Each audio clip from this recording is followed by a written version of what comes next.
Who are you?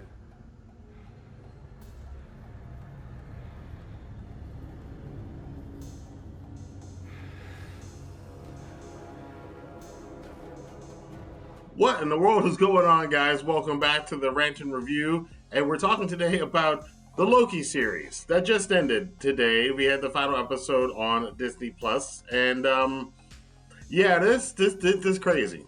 Before we get into this, though, I want to remind you guys that on my channels, I do offer you guys a lot of free stuff and down in the description box below, so definitely go check that out. Anything from free crypto, 30-day free trials of Amazon Prime, free trials of Audible, some free cryptocurrencies. So definitely give a look down in the description box below and get yourself some free stuff. So the Loki series, as I transfer it over to this channel being its own thing for entertainment, TV and movies and music eventually, I stopped reviewing episode by episode of Loki because I just wanted to get to the end of the series and then do a full recap of what comes up at the end. And boy, there's so much in episode 6, the season finale, the season finale of Loki. You just can't. So we're going to talk about the big stuff that came out of the end of this series. Now, as a whole, I absolutely really enjoyed this series. It was the one I was looking forward to the most. And as much as a mind trip as WandaVision was, this was same kind of a mind trip times 10. Especially once you got past episode 3. The whole episode 5 of the multiple Lokis and all of these different concepts about time and how it's streamed and the monster that ate time and matter and all of this stuff. A lot of it, however, I can really summarize the second half of this season as being kind of a mix between The Wizard of Oz and Willy Wonka's more like Charlie and the Chocolate Factory, the original one. One of the biggest things that came out of this is that a lot of Marvel fans and a lot of movie fans know that Jonathan Majors was cast as Kang the Conqueror in the upcoming Ant-Man 3 Quantumania. A lot of comic book fans also know that the TVA, the whole Time Variant Authority thing, has its links to Kang the Conqueror and a lot of other storylines that have to deal with the nature of multiple timelines in the multiverse. So people were thinking that, you know, the statues were a representation of Kang and maybe he was behind all of this. A lot of the other theories, though, that a lot of people were like, well, they're not going to do that because that's a movie and not the Disney Plus series. But and I think a lot of that comes from the fact that Marvel Studios has had a lot of MCU TV shows on ABC and on Netflix and so on and so forth, and none of them have really tied that much into the movies. And it's like they were kind of like subpar stuff. Like they'll do certain things, but they're not going to do any major stuff. All the major stuff's going to happen in the movies. But this is Disney Plus, and that's very different with this animal. Fairly early on in the episode, we actually do see Jonathan Majors, and when the Lokis came out of the elevator, Loki and Sylvie arrived at Chronopolis, which is another thing we need to talk about. But when they arrived there and they walked into this castle and they saw the elevator door open, and there's Jonathan Majors, I was like, oh my God, they're actually going to do this now. So we get to see Jonathan Majors come out, and immediately I'm like, okay, so they're doing the Kang the Conqueror thing here, and this is going to tie in, because Kang the Conqueror is supposed to be the overarching, he's basically the Thanos of this next era in the Marvel Cinematic Universe. But not so much. This character is not actually Kang the Conqueror, this character is actually Immortus. Some of you are probably going, what the hell are you talking about? Yeah, it gets a little bit complicated here, but He Who Remains actually in the comic books is a totally different character and is something else completely different from Kang the Conqueror or Immortus. But this is the MCU, so much like a lot of adaptations, they kind of take different characters and different storylines and kind of merge them together. They've always done that in the MCU over the last 12 years they've been doing it. So this is another version of that, where He Who Remains is really Immortus. And even from the costume that they put Jonathan Majors in, it seemed to be Immortus. And I guess I should explain what the Immortus character is. They kind of explain it in the episode. So there's these multiple versions of this character who is a Richards. And funny enough, there's so many threads that tie together here. Jonathan Majors is in this particular iteration, is playing a character that we can assume from knowing a little bit about comic book history and where they're going in the MCU with Phase 4. He is a distant descendant of Reed Richards. Now, Reed Richards may sound familiar to you because that is the leader of the Fantastic Four, which we know the Fantastic Four will be coming eventually to the MCU. So they're already tying in stuff here. He says he's from the 31st century. He discovered that there's a multiverse, and all of these multiverses kind of stacked on top of each other. And what eventually happened is he met all these other different versions of himself from all these different other timelines and these other alternate realities and everything else. And eventually, they all started warring with each other for their timelines. This is what they talked about in that commercial, in that cartoon that they showed in episode 1 of the Loki series. When it was all said and done, he who remained, he was the one that won out and created that sacred timeline in the TVA. And the whole reason that the TVA does what it does, it prunes all these different individuals out of the timeline, is to preserve that timeline, because if not, there'd be war. So this is kind of like the old argument of order versus chaos, and this is very relevant to the way a lot of people are today, where there is order, and we had order in a certain way in order to keep things kind of stable, because even though that order may be oppressive at some particular part, and he even calls himself a dictator. He's like, yeah, the dictator might be bad, but what happens when you take out the dictator is a lot worse. You can kind of draw kind of a parallel with that. Like, a lot of people were talking about the Gulf War and the disposition of Saddam Hussein, and then who came in and what will come into place of Saddam Hussein. Well, then you had chaos. And that's kind of the theory here. So since this Immortus character came out at the end, all of these wars with the timelines and everything else from the other versions of himself created that monster that we saw, the cloud monster that eats up time and space and everything else. So he was able to harness that energy and weaponize it, and that's why you have that whole kind of dumped region where everybody gets pruned, gets dumped into, that we saw in episode 5 of Loki. And everything was working out fine, but he has been around for millions and millions and millions of years. He even saw it. He knows everything that's going to happen up until a certain point, and he wrote it all. That's why when Sylvie tries to kill him, he goes and shows Loki, and Sylvie's like, look, this is what I already know you guys are going to do this. I know everything is going to happen. Everything's going to happen the way I want it to happen, because I'm the one controlling this. Up until a certain point. And when they reached that point, you saw that it kind of dawned on him. It's like, yeah, we've kind of reached that impasse now. I don't know what's going to happen from here on out. And this is where things started getting kind of crazy, and Loki's kind of realizing that this guy is full of crap to some extent, but certain parts of it he's not full of crap, and Loki knows this because Loki himself is a master liar, and he even says this to Sylvie. Sylvie, however, is so hell-bent on revenge, even though they're the same person, really, they have different motivations. And Loki's a little bit more like, this is not a good idea to kill this guy. And Sylvie's like, I don't give a crap. This has got to end, and we're going to end it, and I don't trust you. And Loki even says, and I'm not to be trusted. So they get in a bit of a fight. Loki holds back. They finally have their kiss. Which is kind of strange, because you're kind of kissing your female version of yourself, or a male version of yourself, depending on how you look at it. But Sylvie winds up sending Loki back through the portal and off back to the TVA. We do have to talk about what's going on with the TVA too. By the way, Renslayer is confronted by Mobius, and they have this whole kind of conversation about how they've known each other for eons at this point. They have a little bit of a skirmish. Mobius easily is bested by Renslayer, who gets a message from Miss Minutes, who we also find out earlier is working directly for Immortus. And I get the sense that Miss Minutes is leading Renslayer in a different direction. Immortus knows that there's a whole larger meta plan that's going on here with Immortus, that even he kind of knew what was going to happen, and he even says later on that this isn't really the end of the way they think it's going to be the end, or the way the audience would think it would be the end. And Renslayer winds up going off to meet him, or a version of him, and we don't really know. They kind of leave that as one of the many cliffhangers in this episode. Meanwhile, back at the Chronopolis, and Chronopolis, by the way, is another thing from the comic books.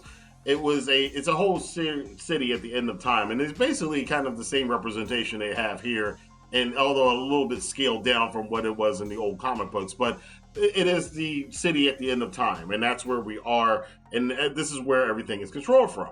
So Sylvie winds up letting her rage take over, and she stabs Immortus and kills him. Now, the funny thing about it is, like, about 2 or 3 times, he says to both her and Loki, before Loki's cast off, he's like, you guys could just take my place and run this thing because I'm tired. I've been doing this for millions of years. I don't want to do it anymore. And I can imagine that. I'd be bored as tears. If I was doing this YouTube thing for a million years, I'd probably get bored of it eventually. Be like, look, somebody's got to take over this channel. He says you could either do that or you could kill me. And then if you kill me, there's going to be all those multiple versions of myself that I just told you about that are far worse than me, that are far more dangerous than me, or far more destructive than me. You're going to unleash them on the multiple timelines. All the timelines are going to branch infinitely, and it's going to be nothing but mass chaos. Sylvie don't want to hear any of it. She's here to kill him because, she thinks he's lying, so she stabs him, and he kind of laughs and goes, see you soon. And he says that because he knows this is all going to be a big loop, and they're going to come back to this position again, because instead of taking over and kind of moving forward, she's just started the loop over again. And not only she started the loop over again, we're going to have the whole multiverse war, which is why the Doctor Strange sequel that's coming up is called Multiverse of Madness. There's going to be all kinds of timelines opening up, and this does tie into a lot of the other stuff that's going on in more of the metaphysical Marvel films. Meanwhile, Loki thinks he's back to the old timeline, but he runs into Mobius, and then Mobius has no idea who he is. They're like, who are you? Are you an intern or something? What's going on? And then we see that the statue in the TVA is not the statue we saw. It is the statue of we'll just call it Jonathan Majors because we don't really know who this character is. Is this character King the Conqueror? Is it Immortus? Is it He Who Shall Remain? Is it another character? There's multiple versions of King the Conqueror in the comic books anyway, but we see an actual full representation of him in the statue instead of the old fake time streamers that they had earlier on in episode 4. Essentially what this means is that Loki is in another timeline outside of the one that Sylvie was in. Sylvie has killed Immortus. Immortus knows that was going to happen. He sent Renslayer off to go meet another version of him. And this is all going to now completely screw up everything in the MCU timeline. You saw it with all the branching of all those timelines. Things are about to get... If you think this show was crazy, things are about to get insanely crazy in the Marvel Cinematic Universe, and especially with upcoming films like Ant-Man and the Doctor Strange sequel, and probably even Guardians of the Galaxy. You're going to see some really weird stuff happening. And in fact, it's been recently confirmed that Loki is going to be in the Multiverse of Madness, the Doctor Strange sequel. So there's a lot that's going to be happening pretty soon. A quick note on how this ties into one of the other Disney Plus series, WandaVision. We remember at the end of WandaVision that Wanda was astral projecting herself, trying to figure out how to find her children. She heard that her made-up children actually existed in one of these alternate dimensions, and it's kind of leading us to believe that she's going to go off and find them. That's going to be part of the plot of Doctor Strange Multiverse of Madness. The real interesting thing here is how are they going to piece that together, because it could be a trap that another villain is setting that up for her to go and do this, or she actually could be finding another timeline where her kids survived what happened in WandaVision. And another big point of that, though, is that Wanda, and they've mentioned this too in the series, she's a Nexus being. Now, they talked about the Nexus stuff earlier on in the Loki series, and if you remember, back in the WandaVision series, there were all those commercials, those fake commercials they had for the different timelines that talked about Nexus. You saw that in there.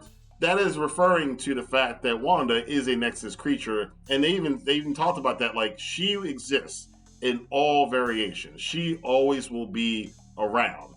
And a creature like Wanda, who is a Nexus being, can alter all of this stuff, is way more powerful. They hinted about a lot of this stuff in Infinity War and Endgame. It's like they were kind of setting the seeds for where they're going with the next saga in the Marvel Cinematic Universe. Even with the Ancient One talking about branching timelines, they were setting us up with this, which is one of the brilliant things they do in the MCU, is they kind of, these large, crazy, weird concepts that the average person is not going to get, they kind of baby step you into it by doing little things like that. The other thing, too, is how Wanda was so powerful that she was about to kill Thanos because she's way more powerful than she even knows, and she hasn't even begun to tap into what her powers are.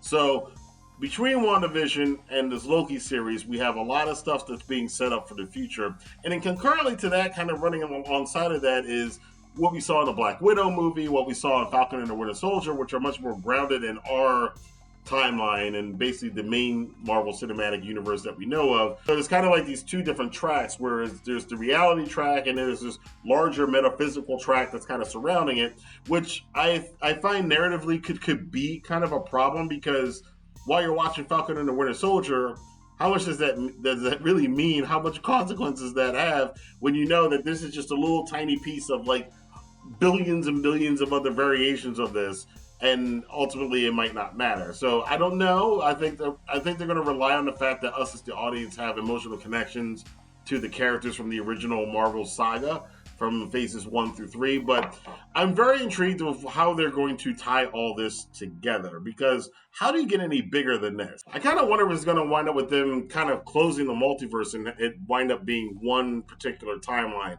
I think it might behoove you in a year or two to go back, or all of us to go back and watch this first season of the Loki show, because I think they probably set the seeds for how this whole thing is going to end in this season. Plus, of course, the extra credit scene, there wasn't much of one, but there was just a stamp to let us know that there would be a second season of Loki, which a lot of us already knew anyway, that they've already greenlit that a while ago. And it will probably take place after the next Doctor Strange movie, which comes out next year. So look for that next year on Disney+. But I gotta say right now, I really enjoyed this. They're 3 for 3. I was kind of worried that Loki was going to suck, given the fact that I did not expect much out of WandaVision or Falcon and the Winter Soldier. Both of those turned out to be fantastic, and this turned out to be fantastic. And I just love, because I love these kind of concepts. And I always think it's funny when you hear people who don't watch this stuff, and they go, it's comic book movies. I've already seen them. I was like, no. If you think that all of these, that they're just doing all of these movies where somebody gets powers and then they fight a bad guy and then save the girl, and that's what all these movies are and all these shows are, you missing the point. What Marvel's doing is way farther out there. They're kind of pushing the boundaries for popular culture, not for some more heavy science fiction kind of stuff, because there's some more independent, some more avant-garde kind of science fiction films and fantasy films and metaphysical kind of films that deal with these concepts in much deeper levels. But for a general audience pop culture thing, they are really kind of expanding what the general audience can accept and can understand, which is a great thing to do, because it's opening more minds up to some of these really weird, crazy concepts that they had 30, 40, 50 years ago in the comic books. So I'm digging it definitely right now. But I want to know what you guys thought about the Loki series. Were you as amazed as how crazy this got here at the end? What do you think about Jonathan Majors and his kind of wacky portrayal of Immortus, which is definitely not what I expected from a character who's basically at this point, think of Immortus this way. The character you saw in the Loki series is about 10,000 times more powerful than Thanos. So, that's something to kind of rattle around in your head a little bit. And what do you think about his portrayal? What do you think it means that he's called He Who Remains in this series, and we're kind of getting an impression that he's Immortus, but in the Ant-Man movie, he's listed as Kang the Conqueror, or is that maybe a misdirect? What do you think is going to happen with Loki in season 2 now that he's in this alternate timeline with Mobius and they don't know who he is? What is going to happen to Sylvie? Where is Renslayer going to? What does this mean for the overarching story of Marvel Phase 4 and this whole entire new saga and era in the Marvel Cinematic Universe? Let your voice be heard in the comment box below with your speculation and theories. Until then, I will see you guys next time for more reviews here on the Rantin Review Entertainment. Have a good day.